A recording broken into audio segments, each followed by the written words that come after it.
Zborský zvítězil Cvešper. Dál na tatami 1 nastoupí Kotik Tomáš, Ivanka Ivan a připraví se Robe Petr a Pospíšil Ludvík. A na tatami 3 nastoupili Pavlovic Milan, Staněk Jan a připraví se Bodnár Jan a Valerián Jakub. Od začátku Tomáš, podívej začátek, ano? Podívej si to.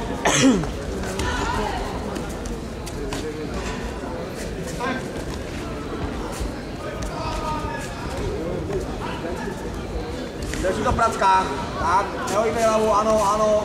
A postupujeme pro svůj úchop, jo? Ohnem si ho. Tomáš, ohnem si ho.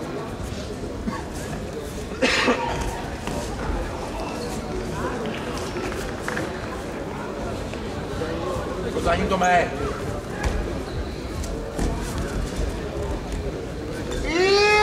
Tatami 3 skončil utkání mezi Pavlovicem a Staňkem a zvítězil v něm Pavlovic. Dál na tatami 3 nastoupí Bodnár Jan a Valerián Jakub. Dobře, Tome. Připraví se Galdun Matěj a Kabelka Petr. Prostě úchop, pojď. A do pohybu, Tome, do pohybu, ano. Párkrát podsukáme a dáme útok. Pravá za krk, Tome, pravá za krk.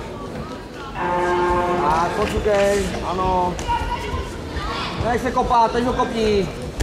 Ani krok za ním zbytečně nedělej. Zahač, ano, zahakni, tam to víme. Jo, otoči ho. Nohu přes něho, překroč přes něho, ano, a toč. Na tu pravou stranu, na tu pravou tatami stranu. 4 utkání Křížková, Zábojníková, zvítězila Křížková. Nedělej za ním krok vůbec. Nechoď za ním. Dál na tatami 4 nastoupí juniorky do 48 kg, Lápeníková Nikola a Henslová Lenka a připraví se Koutecká Pavlína a Procházková Tereza. Tome, nechoď za ním. Od nohou začínej. Ano. Jo. Od nohou. Pravá více za krk, tak. Jak se stáhnout za tu hlavu. Aby to stáhlo do té učivatýnce. Jo, to je ono, ano. Lápeníková Henslová a připraví se Koutecká Pavlína a Procházková Tereza. Jo, dobrý. Díkej.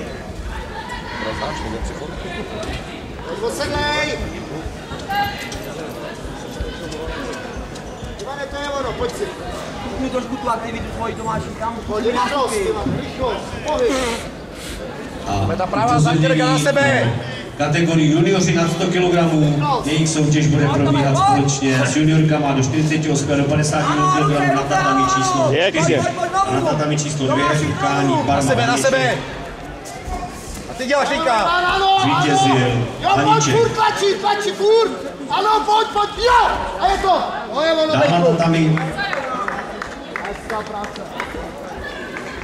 2 nastoupí Šmehlík František, Bušta Jan a připraví se junioři do 55 kg Daněk Leoš a Kysela Vladimír. Opakuji, na tatami 2 nastoupili Šmehlík František, Bušta Jan a připraví se junioři do 55 kg Daněk Leoš a Kysela Vladimír. Na tatami 1 v utkání Kotik Ivanka zvítězil Ivanka.